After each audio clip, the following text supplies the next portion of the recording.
అభిషేకం చేసింది అత్తరుతో యేసయ్యను ఆ భోజన పంక్తిలో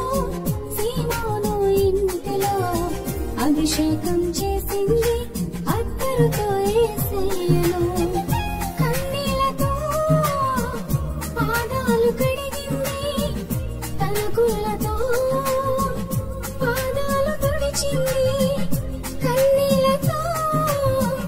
పాదాలు కడిగింది తలకులతో పాదాలు తుడిచింది సువాసన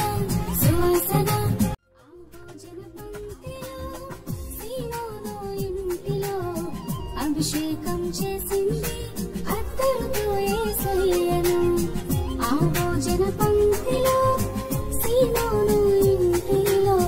అభిషేకం చేసింది అత్తరుతో యేసయ్యను